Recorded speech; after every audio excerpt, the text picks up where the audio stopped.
Hi అండి, ఎలా ఉన్నారు? అందరూ బాగున్నారా? నేను కూడా బాగున్నానండి. ఈరోజైతే మన వీడియోలో నేను వంకాయతోని పచ్చిపులుసు చేద్దామని అనుకుంటున్నాను. ఎందుకంటే అరటికాయ ఫ్రై చేసిన సో టమాటా చారు కానీ పచ్చిపులుసు కానీ చేసుకుంటాను. కాకపోతే ఇవాళ కొంచెం వెరైటీగా ట్రై చేద్దాము. మా ఫ్రెండు తెస్తుందన్నమాట ఆఫీస్కి అప్పుడప్పుడు వంకాయతోని, వాళ్ళు ఆంధ్ర సైడ్ వాళ్ళు. సో నేను కూడా ఒకసారి ట్రై చేస్తాను అని చెప్పి నేను ట్రై చేశాను. మొత్తానికైతే చూద్దాము. ఫస్ట్ అయితే ఒక బౌల్ పెట్టుకుని అందులో వాటర్ వేసేసుకుందాం. ఇప్పుడు 10 to 15 పచ్చిమిర్చి అయితే వేసేసినాను. ఇప్పుడు ఇందులో కొంచెం చింతపండు అయితే వేస్తున్నా చూడండి. 4 అయితే టమాటాలు చిన్నవి అనమాట, మరి పెద్దవి కాదు. చిన్న టమాటాలు అయితే 4 వేసేసిన. వీటిని అయితే ఉడకబెట్టుకుందాము.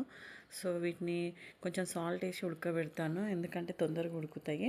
వీటిని పక్కన అయితే పెట్టేసిన స్టవ్ ఆన్ చేసి. ఇప్పుడైతే వంకాయ చూడండి, ఇవి జంబో వంకాయలు తెలుసు కదా, అంటే మ్యాక్సిమం పచ్చిపులుసు కానీ వీటిని వంకాయ పచ్చడి కానీ చేసుకుంటాము.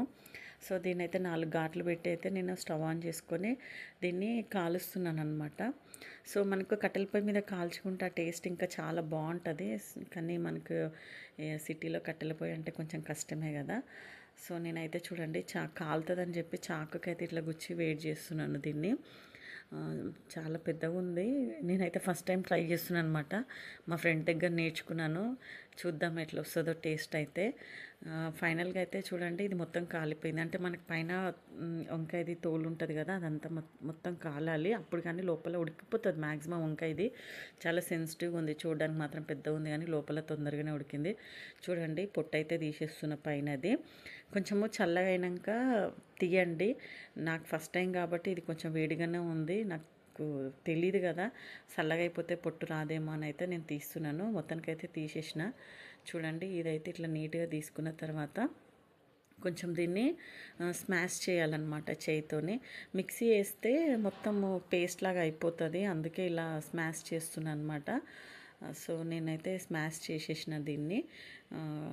చూడండి ఇట్లా వచ్చేసింది మనకు. ఇప్పుడు దీన్ని మనము ఇందాక టమాటా, పచ్చిమిర్చి, చింతపండు ఉడకబెట్టుకున్నాం కదా, ఉడికినాక నీళ్ళైతే తీసేసి దాన్ని కూడా స్మాష్ చేసుకోవాలి.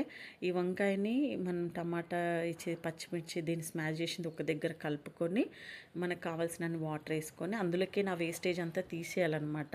ఎందుకంటే ఆ వేస్టేజ్ అంతా తీసేస్తే మనకి ఇట్లా పచ్చిపులుసు రెడీ అయిపోతుంది. నేనైతే పోపు వేసినాను చూడండి. నార్మల్గా మన జీలకర్ర ఆవాలు ఎండుమిర్చితో నేను పోపు వేసేసిన. చాలా బాగా వచ్చిందనమాట. టేస్ట్ కూడా చాలా బాగుందండి. వేడివేడి అన్నంలోకి అరటికాయ ఫ్రై వేసుకొని అయితే ఈరోజైతే మేము డిన్నర్ కానిచ్చేసినాం అనమాట. చాలా టేస్ట్ ఉంది, చాలా మంచిగా వచ్చింది. పుల్ల పుల్లగా, అంటే టమాటా రసం లాగా అయితే లేదు, కాకపోతే కొంచెం డిఫరెంట్ వంకాయ ఫ్లేవర్తో టేస్ట్ వచ్చిందనమాట. చాలా బాగుంది. మీరు కూడా ఒకసారి ట్రై చేయండి. ఫస్ట్ టైం చేసినా మంచిగా కుదిరింది. దీంట్లో నేను ఎండింగ్లో ఆనియన్ అయితే యాడ్ చేసిన అనమాట. ఆనియన్ కట్ చేసుకొని మనం ఎట్లయితే పచ్చిపులుసులో కలుపుకుంటామో అట్లా ఒక ఆనియన్ అయితే యాడ్ చేసిన. చాలా బాగా వచ్చిందండి టేస్ట్, నాకు చాలా నచ్చింది. ఈ వీడియో కనుక నచ్చినట్లయితే లైక్ చేయండి. Thanks for